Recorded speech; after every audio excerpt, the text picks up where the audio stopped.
Welcome to Markel UK's Care Sector panel discussion series, where you will hear from industry experts on the biggest issues facing the care sector today.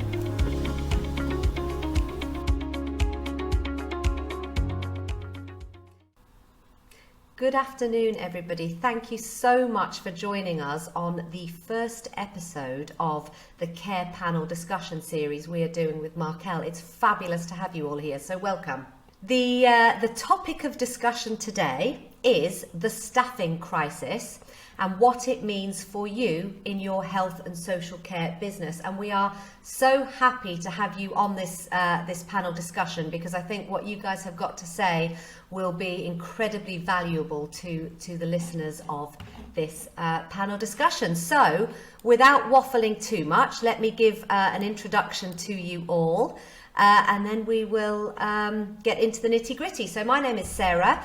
I'm the Sales and Marketing Director for Boston Tullis, and we are the host for this series of discussions from Markel. Let me give you a little bit of background on our fabulous panel today. So I mentioned Charlotte is the practice manager at Markel Care Practitioners, which is Markel's care consultancy business, and Charlotte supports customers on issues such as risk management, governance, understanding and reducing liability, as well as general practice support. Charlotte has extensive experience across the sector, both in terms of statutory services, private services and the third sector, from frontline, strategic management, NHS, adult children, criminal justice, to name just a few. So she's incredible, and we're lucky to have you here. Roger, as mentioned, Roger, you are the Chief Executive of Care Santé, with an incredible background in health and social care as a CEO, driving business growth, profitability, building teams, acquiring and integrating businesses, as well as winning contracts and working in the public sector. So I think this will be very much your bag to give us your thoughts and feelings on. And Liz, Deputy CEO of ICHA. So ICHA is the voice, I'm sure most of you know, the voice of providers of childcare services and a resource for children and young people. Liz has a Master's in Business Administration and has previously led an organisation of 6 homes for many years, consistently securing Ofsted ratings of outstanding. Liz's background before moving into the children's residential care sector was Health and Services Regulatory Inspector of Adult and Children's Services, and prior to that was a senior nurse. So Liz, Roger, Charlotte, welcome. Delighted to have you here. So I think let's jump into the heart of it. Recruiting in the care sector has been a problem for many moons, and the pandemic has not helped that. So why is it difficult to recruit and keep staff in the health and social care sector? Liz, do you want to start us off with your thoughts? Okay, I think it's multifaceted. I think one of the major things is we don't have a particularly high profile. So I used to teach health and social care, for example, and we never touched children's homes. They didn't even focus on people's understanding of what was out there as a career in the health and social care sector. And I'm not convinced it's changed much. I know there's the odd module now, but there's nothing really specific as there is in other European countries. So you could go and do a pedagogy degree in lots of Europe, but we don't offer that sort of facility over here. And I'm not necessarily saying that that's where we need to go, but there needs to be a greater understanding of that we're even here, to be perfectly honest. It wasn't even an area I was aware of when I was nursing. So I think it's quite well hidden. We're immersed in it, so we don't get that. But actually, from the outside looking in, it's either Tracy Beaker or it's what the media is talking about at the moment, which is money grabbing, dreadful people who are out to exploit children. So, in fairness, we don't have the media that we do get is not good. So so what people know about us is very skewed unless you're immersed in it. So I think that's a major thing. The pay is obviously not brilliant, but it's not horrendous, I have to say. It's comparable to some sectors, but not for what you do. I think, again, once you're in the job, and actually you begin to understand, especially with the higher needs of children that are happening at the moment that are coming into care. And you're exposed to that as someone who's never been exposed to that sort of thing before. It's really quite shocking. And they have to have quite a degree of resilience and a huge amount of support to be able to keep going within that sector if it's new to you. Those are a couple of things. I think that's really interesting. Roger, I'd be interested in your perspective on this from the sort of adult yes, I think area. Liz made a good point there. Pay rates wise, it's not good pay for what you do. I think that's a crucial point because the roles, the responsibilities that care workers take on and the dependency that others have on them is very considerable, and that level of responsibility is really not rewarded at all in pay. I mean, in adult care in particular, pay rates are not much better than national minimum wage levels. So you are competing with others who are working in roles where national minimum wage is deemed to be okay. Now, if you take care, that's not a job for everybody.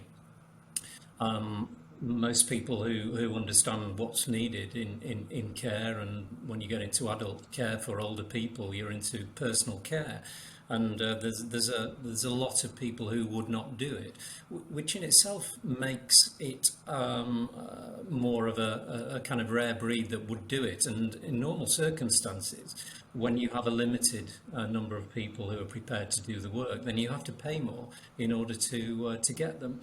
The big problem that care and social care especially has is that it relies hugely on public funding. And if the public purse does not stretch to paying the right amount of money, then the industry can't pay the appropriate level of pay to the staff that it employs. And this is why there is so much pressure exerted from the sector, from providers in the sector on government to say, fix it, because we haven't got the power to fix it ourselves, because we can't charge more for the service we deliver because the public sector is not prepared to pay it. With everything that's going on at the moment, lorry drivers being in short supply, etc., etc., the answer for businesses is that they will put their prices up, and the people will have to pay more for the goods they buy and the services they receive. We cannot do that in social care, and therefore the funding has to come from government, and sadly it is not coming from government. A lot of local authorities have increased prices, and providers have increased their pay commensurately over a period of time, and that's been welcome. But in particular in home care, we've had a progressive change in the legislation around employment, which in particular has affected the area of travel time being part of pay, which is quite right. However, historically it never was, and therefore all of the price increases from the local authorities over a number of years have essentially been absorbed by increases in employment rules and requirements to pay, which weren't there originally. Another area is mandatory employers' contribution to pension schemes. Now it's gone to 3%, all of which is right. However, it just absorbs the increases that have gone through the public sector. So more needs to be done, and that's a crucial message that we all need to keep making, and the government needs to listen to. I had an interesting conversation with the MD of a care home recently, and she was talking about the driver shortage, and what she ended up doing was phoning taxi companies that have gone bust and saying, okay, bring your drivers in. This is what we need to do to be able to provide our service. So it is very reactive. Charlotte, what are you seeing? Because you obviously speak to a number of different people in the sector that are facing exactly these problems. What are you seeing as the solutions that are coming out of, innovative, creative? How do we fix this in the short term? Well, I think there's two areas. There's what's coming, what the perception is outside of the sector, and I think there's what's going into the sector. From outside the sector, I think there is a desperate need for people within the sector to be seen with a professionalism. That's not saying they're not, but that's standing, and for that to be recognised. People coming in, you're looking at doctors, nurses, OTs, but the same level of profession is not given to those people who are working exceptionally hard within the sector, and that reward, not just title and pay, as well as career, needs to come in. Those who are in the sector are truly frustrated, doing everything they can, and also have showed tremendous resilience over the last, almost 2-year period. I think what we are seeing is people being innovative, looking to bring additional packages into employing people. It's not just saying this is advertising it on, say, something like community care, saying this is a job that pays this much. Now what they're advertising, this is the package that you get working for us. These are the qualifications. This is where you start.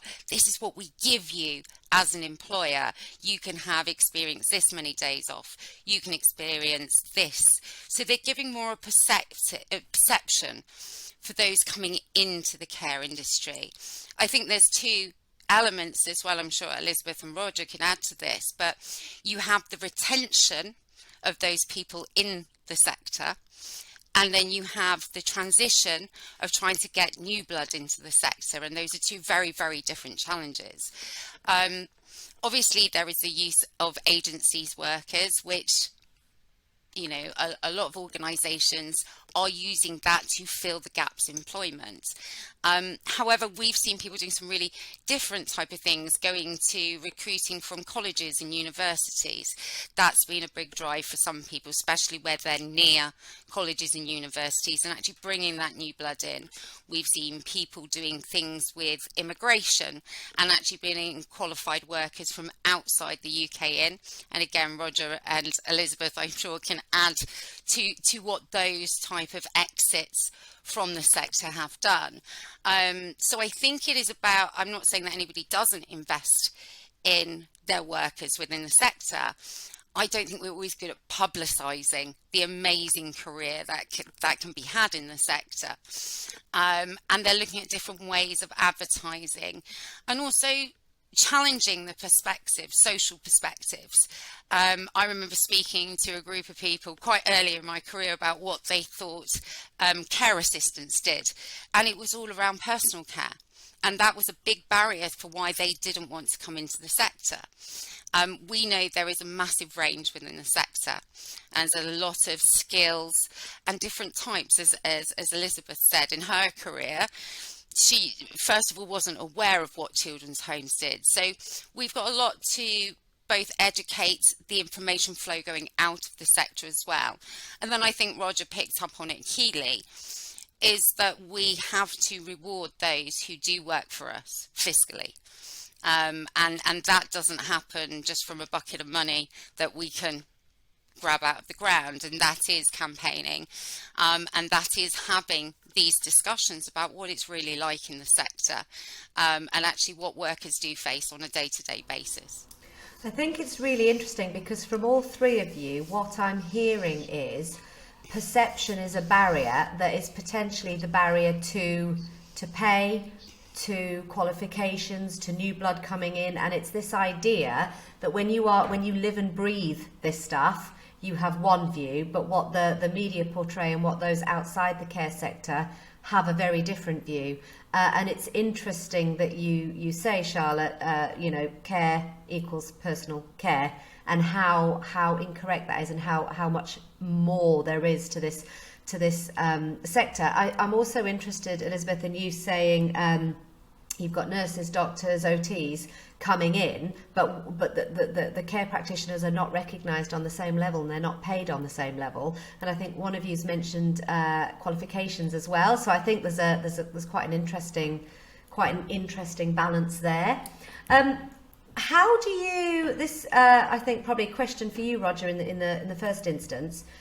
How do you go about balancing when you are looking at your business and you are looking at where the skill shortages are, and you are looking at what the service users are demanding, and you are looking at what funding is available? How do you balance those three competing interests, which are, I know is a very difficult thing to balance, but how do you do it? You've been very successful. Give us your secret. Well, it's a difficult balancing act to perform, to be perfectly honest with you. Domiciliary care, care in people's own homes, is a very different kind of social care to caring for people who are perhaps in a residential setting. You haven't got shifts in the same way. You're moving from client to client. It's very, very different. And one of the ways in which you have to balance need is to understand what the workforce needs. Understand the kind of workforce that is attracted to what you do, and try and meet the needs of that workforce and deliver to them the kind of things that they want. And the kind of things that they want from employment in a home care setting is quite different, to be honest, than if they're in another setting. The work that we offer tends to be much more of a part-time basis. There are workers who want full-time work, but you've got much more of that. We actually recruit from people who are on universal credit to quite a significant extent, to be honest, because they're looking for supplementary money, but they don't want to go over certain levels because they end up in the poverty trap of exceeding the level that means that they no longer get their housing grant. So you've got to understand all of these aspects within how you recruit in order to be flexible enough to offer people what they need. And so, in home care, you can seek to differentiate what you offer compared to the alternative employment in a residential home, for example. And that might also include the greater flexibility for somebody. Somebody is effectively going about their job without any supervision for periods of time, and that's quite a different setup. So you're appealing really to people who enjoy that freedom.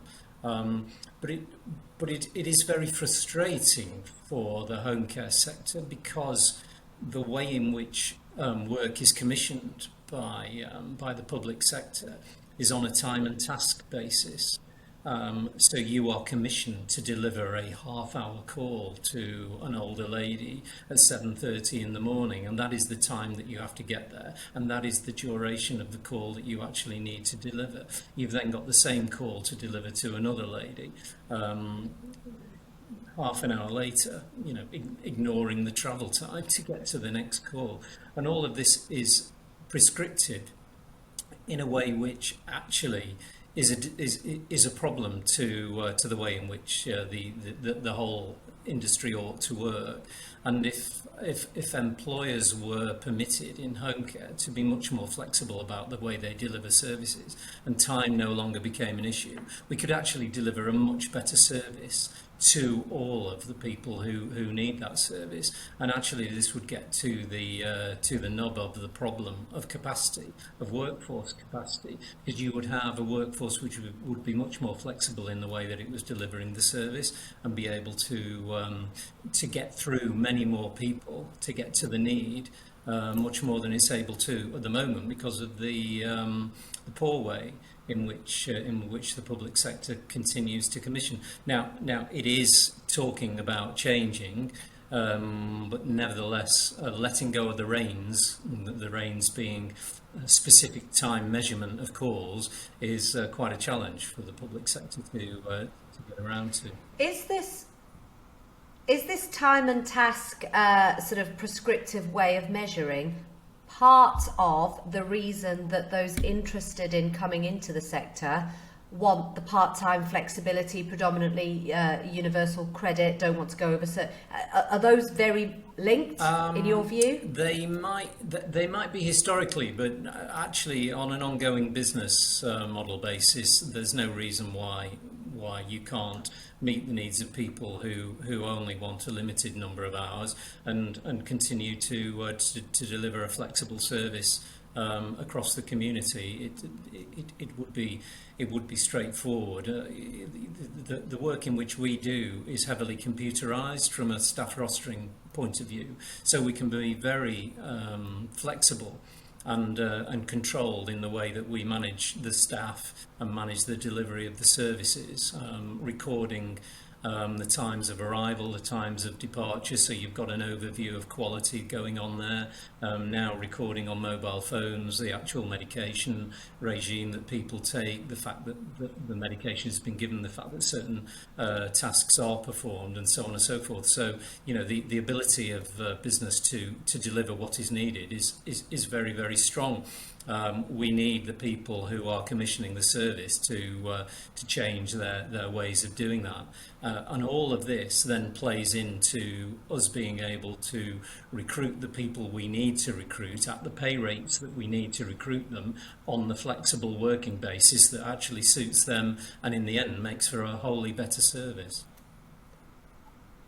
Absolutely. Elizabeth, do you have anything you want to add to this? How do you view it from the child sector angle? The setup in a children's home, of course, is fundamentally different to what Roger's talking about. And what you're seeing there is, because the homes have got smaller over time, so now the residential properties, which may be staffed by a couple of people on shift, with the same number of children, and that in itself is also quite isolating, as Roger was saying about somebody going out and about by themselves, or you're sort of in the community, but in a static place. But that brings its own issues, but it brings issues of staffing it appropriately. So we have to cover 24 hours. We have to cover from the minute they get up to the minute they go to bed and in between. So the availability of staff on that flexible basis, because generally a lot of the homes run on a 24-hour basis, so your shift may well be 24 hours before you go off, or it may be 12 and then whatever, but it's loads of different types of shifts.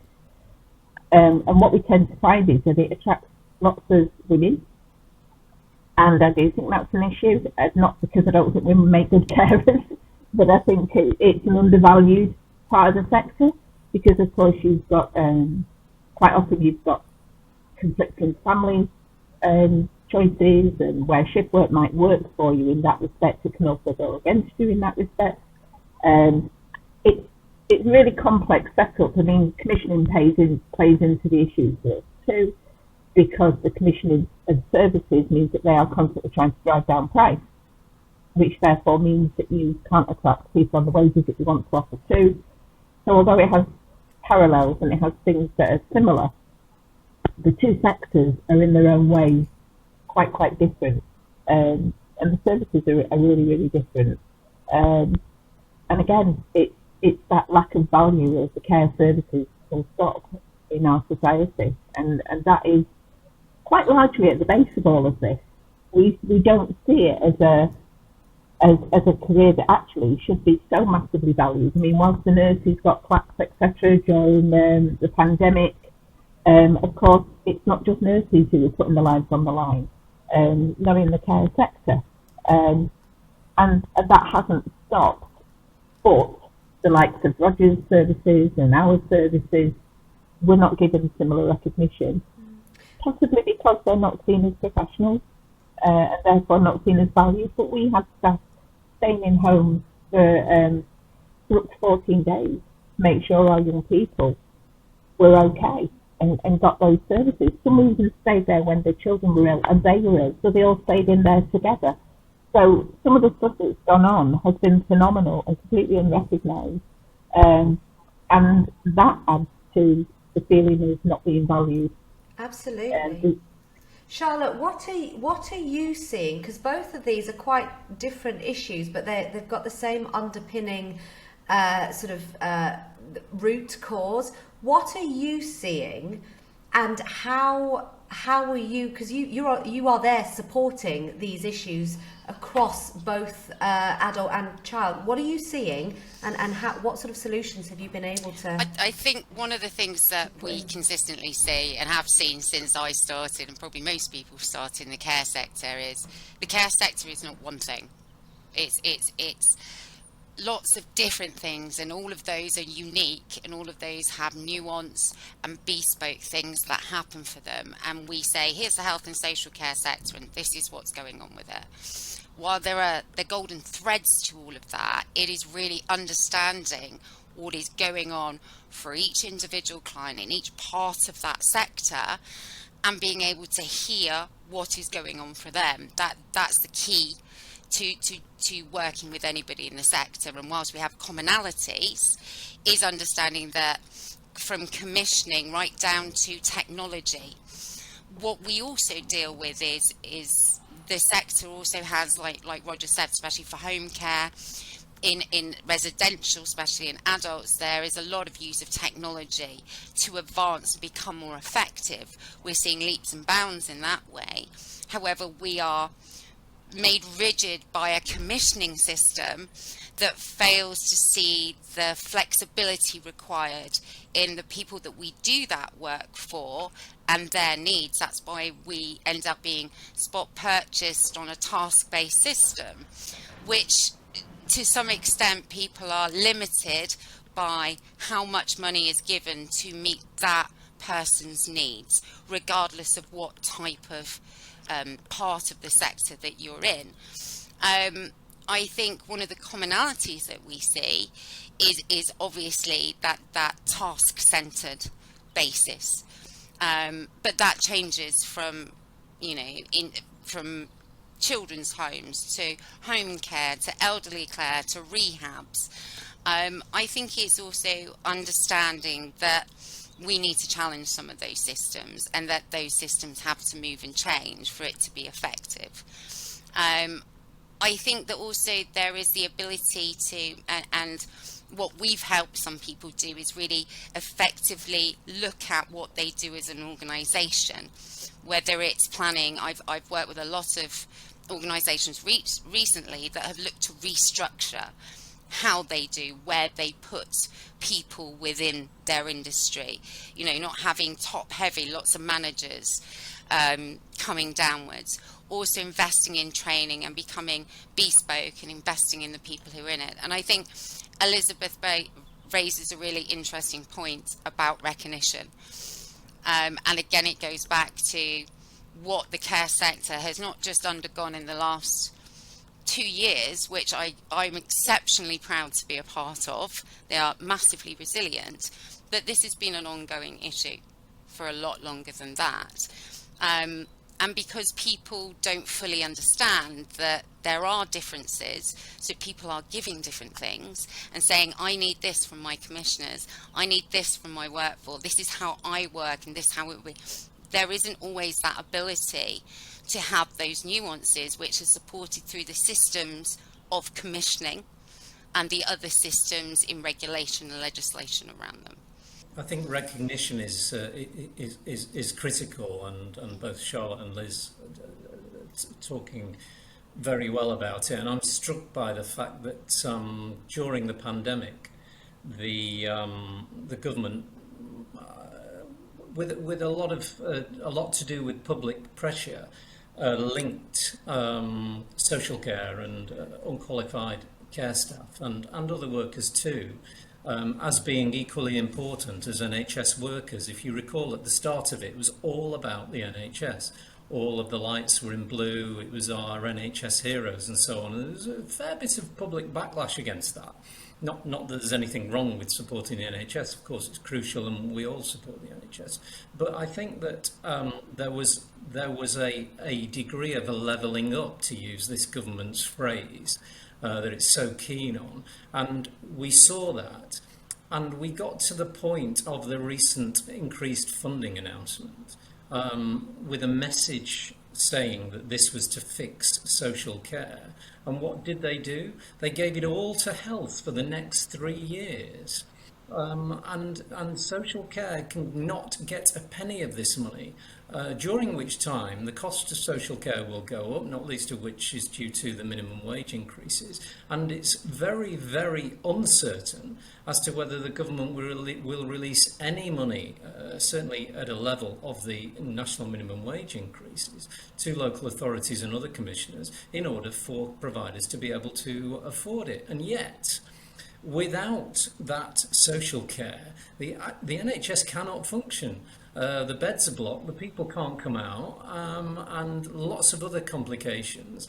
And it seems a bizarre choice, and one which, in my opinion, is fueled entirely on political grounds, for the money to be ploughed entirely into the health service without reference to the social care sector, which was a key part of keeping everybody safe for the last 18 months, which seemed to have been recognised and now seems to have been kicked into touch. Oh, thanks for doing that, see you later in 3 years' time.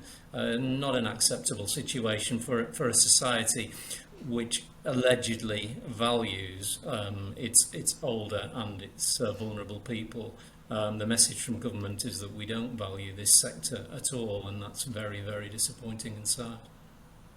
I was just going to say I would agree totally, and I think one of the things that at the moment in the sector we're finding quite worrying is that the care review doesn't have much focus on finance, and that's something that we've certainly raised in our response to it. And to me, you can't have a care review unless you look at what's fundamentally not happening, which is funding our services appropriately.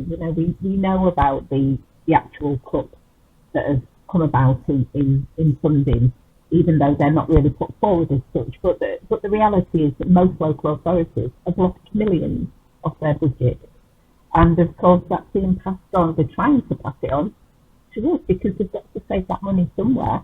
And although we understand that, we still have to provide services, and they all come at a cost. And unfortunately, when they keep stripping away that cost, then what we're going to see is more and more social degradation. We see things from punitiveness. So you've got local authorities who don't have the money to basically put into social care. We have a very heavy regulatory backbone to health, social care and education. Then what we see is that we incur more punitive measures through the regulator, because say if you have, whether it's a children's home or a care home, and you have to provide X level of care, X level care requires X amount of skill, X amount of people and X amount of resources. You start making that in a negative, all you're going to do is fail to meet need. And if you fail to meet need, risk occurs, risk is not managed, incidents happen to service users, staff, organisations, the regulator comes in punitively, then you get closures, warnings, endorsements, then you get suspensions, then you are losing people through stress, feeling unrecognised, not having anywhere who want to give nobody in the sector wants to give a poor level of care. But there is like a ripple effect when there is a heavy emphasis on health, rather than seeing that health and social care have this joint relationship and they support each other, which they have done amazingly in the last 2 years and have done before that. But if you fund one and take away from the other, there will be a failure in the process, and that ripples into your X values, I think. Yes, you make a good point, Charlotte, in terms of regulation, and I think what we're debating and discussing here is that everything has a knock-on effect to the workforce. As Charlotte says, you create an environment of potential stress and so on, and of course people are less inclined to work in it. In my opinion, the regulator has a responsibility to ensure that the sector is a better place to work in, and to be encouraging And the point that Charlotte's just been made is broadly a truism, that it tends to be a wagging the finger and a kind of everything from a negative point of view. If you take the contribution that our sector has made to keeping people safe over the last 18 months, this has been during a period when no one inspector has actually been near a provider during that time, and yet the provider's staff have been out delivering support to all of those vulnerable people all of the time and providing resilience. And yet, for the whole of that period, we haven't seen any change to the fees that we've been charged. Everybody's paid the same fees for this last 2 years as they were paying when the inspection was at full throttle. One of my questions is why? What have we been paying for? Because there hasn't been any process. Now, regulation is a good thing. Don't get me wrong, but if those sections of the overall setup, be that government, local authority, health, business and the regulator, pulled together with a common goal, that being, amongst other things, to promote the value of care and bring people in, then we would be in a much better place. It wouldn't solve things. That a combination of things would solve things, but nevertheless, it would send the right message. It would be, the regulator being seen to be supporting providers, being seen to be supporting staff, being seen to be putting messages out there in the media to actually say what a great job is being done and so on. And I think all of these connected things are very important to answering the questions that you're asking. Elizabeth, you mentioned earlier about in Europe they have qualifications and university degrees. What is so different between the perception of working in the care sector in the UK to in places you mentioned like Europe, where it is a higher profile? What is it they do differently? Okay, so my issue, one of the interesting things we're seeing around regulation in the children's home sector is that we've got a real knock-on effect. So we've got a massive sufficiency issue. So people are always trying to scrabble for beds, but in reality, about a third of our beds are empty all of the time. And the major reason for that is because people are scared about taking in the wrong child and losing their grading, which therefore makes it difficult for them to take on extra children, because once you're hit inadequate, you can't take children in. Well, you can, but you're going to struggle to. And that's a real issue to us, and we're seeing that repeated across the country. There's something going on in London at the moment where they're looking at the same thing and they're finding exactly the same outcomes. Nearly a third of the beds are being left empty, and yet if you listen to local authorities, they will say to you, we cannot find a placement for our children. And that's the reality. We've actually got far more beds than children, but people are choosing to leave them empty. And one of the major reasons for that is regulation. And we have to look at that. We have to look at, because we are also being asked by the regulators to take more risk with children. But we can't do that because we're then going to be castigated for doing it. I do think a series on the regulator would be a really interesting topic. So from a staffing perspective, so if you take that you have a higher level of need within any home or any provider, if you have that high level of need, you have to have the skills to meet it. If you don't have the skills to meet it, what you get is increased number of incidents, increased staff well-being issues. You have increased stressors. So if we're taking a more complex patient, not only does it require more complex skills to do, which has to come from your staff, which is ultimately provided by your organisation and their training rota, which then would cost more money. But for those complex needs, you may need an increased ratio of staff. For example, you may need nursing staff plus healthcare staff. You may need specialist staff externally, internally to bring in. That becomes more complicated.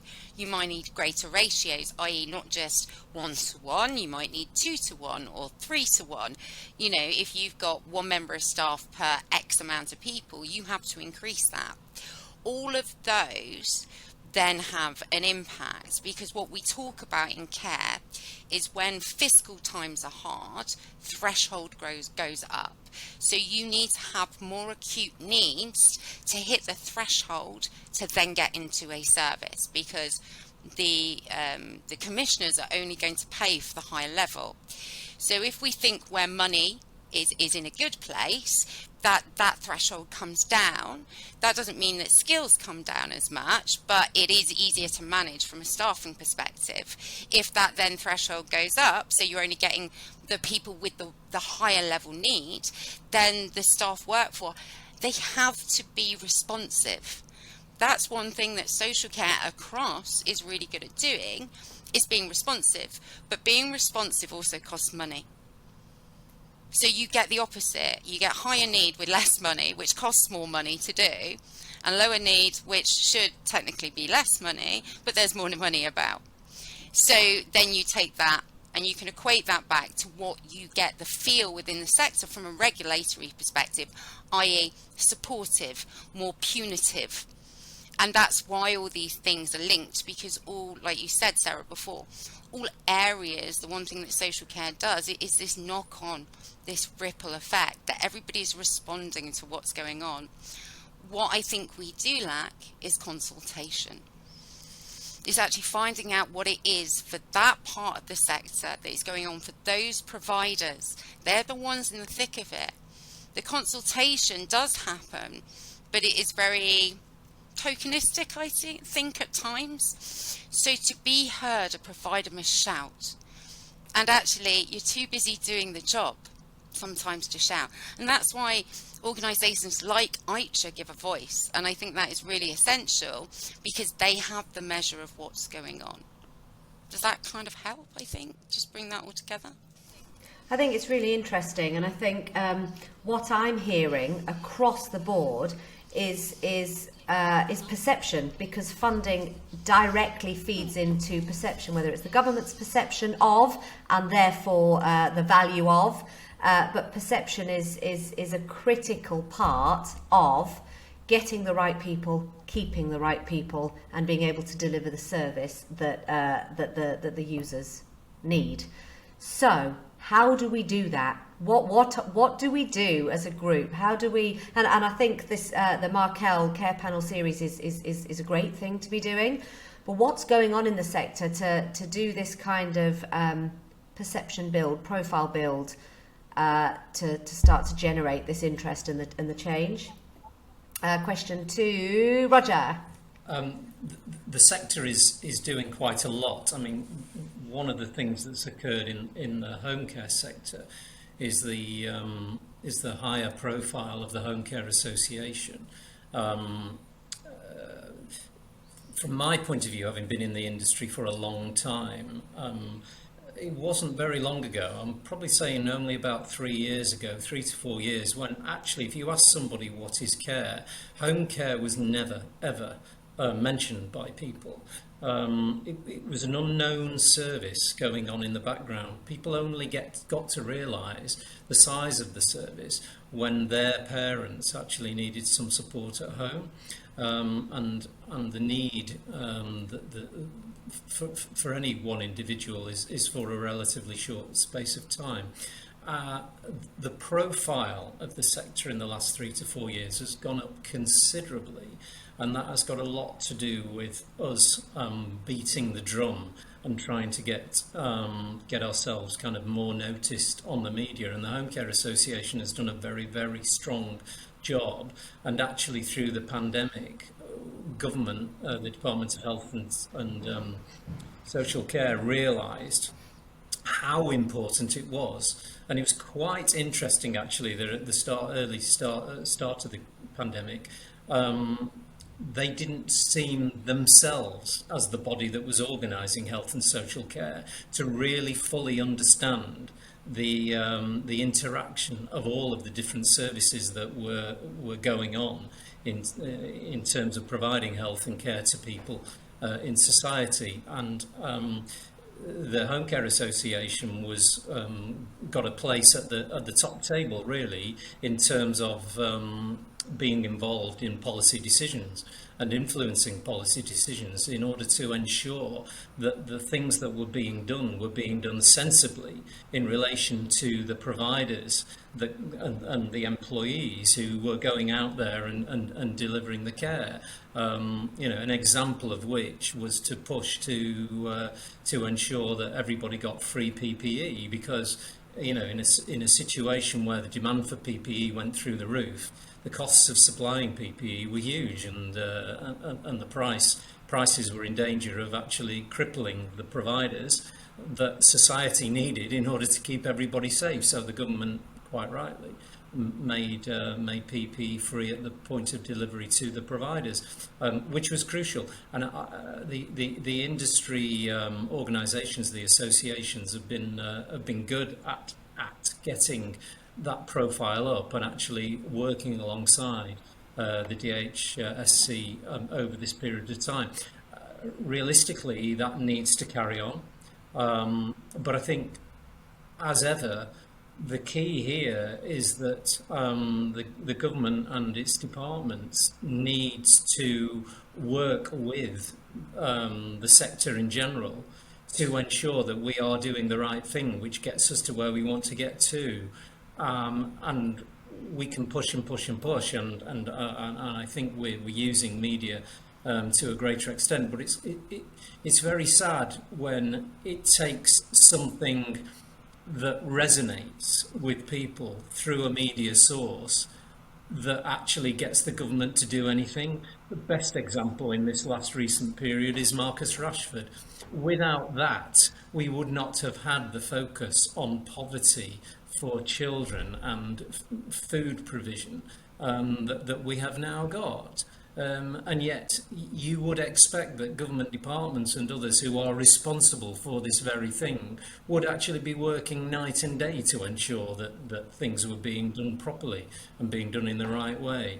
But it was only pressure and the use of the media to exert that pressure that got that change done. And I think that we have to continue to use that, because by and large it seems to be the only thing that the public sector is really responding to at kind of policy level, at management level, at provider level. Everybody's working very, very hard and is trying to link together, but I think it's at policy level that we need that, and policy is sadly lacking in my view.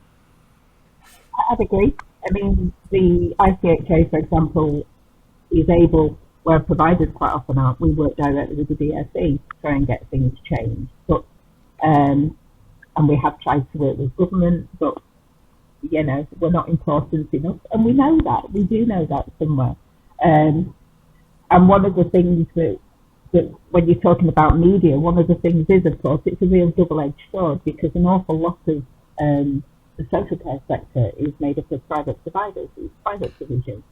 And the rhetoric around that is private bad, public good, and that's being shored up by some of the media messages that are being put out there, in particular around children's homes. I can't speak for general care, but I mean, you've been through that. The elderly care home sector has been through that as well, where the media about them was very poor. But that means, of course, that a lot of our providers are not happy to put the nose above the parapet, because they get shot down. So that's when it becomes important that there's organisations like the ICHA and like the Homes Association speak on people's behalf. But even then, there's only so much we can put out too without getting absolutely rubbish in social media. So it's maybe it's my age, but I find it a dangerous environment to operate in safely. The rules are quite different now. And just on another point for us as well is that whilst we are trying very, very hard to present a united sector, certainly from the children's care perspective, getting directors of children's services to work with private providers and to buy into what we're trying to do and the messages we're trying to promote, it's really quite difficult. So you find yourself working in silos. It's back to that skewed perception of private bad. public good. And that, of course, is being reflected in Wales at the moment, where they are trying to take all profit out of the children's home sector, and they're definitely pushing ahead with it. And of course, the same happened in Scotland. But those children are still going to need care. It just means that perhaps you're going to end up pushing your problems even further away than what you're doing at the moment. So we are too media-led, I would suggest. We are too swayed by public opinion and by the person who shouts loudest. And when you're trying to have a sensible argument and sensible conversation about it all, that can get shouted down and lost. So I think this idea of perception is also worth us exploring more when we look at additional discussion points on this, because I think there's a lot of meat to it. From a pulling everything together perspective, because I've really enjoyed listening to all of you speak. What if I am a care home now, across, I'm being very generic on purpose, what can I do? How can I bridge this gap between my staffing requirements and the funding that I've got? What can I explore that's available to me now outside of the wider sort of public policy change? Elizabeth? Yeah, so we have seen a massive growth of that, and totally understandable, because of course with size comes flexibility, and it also enables you to respond or to survive when maybe your capacity is not at full level. Whereas the smaller providers, which was the mainstay of our sector until, well, it's just nudging the higher level of our sector. But that won't survive, I don't think, for another 12, 24 months. I think we will see the scale tip, because they're being bought out by larger organisations because they can, which means that they're also buying in all the specialism now as well, and they are able to cope with losses because they've got that backing far more than the smaller providers. And if we've only got a third of the beds full, that means that many of them are not viable at the moment. They're not running viable businesses, and that doesn't help children, because those children still need to be looked after, and you do need that diversity within the market to be able to meet the various needs. It's a really difficult balance to find, and I can hear that from all of you. Charlotte, what are you seeing? What sort of silver bullets? I know they don't exist, but silver bullets, golden nuggets. What advice can you give from what you're seeing to people that are dealing with this day-to-day competing issue now? How do I manage this now?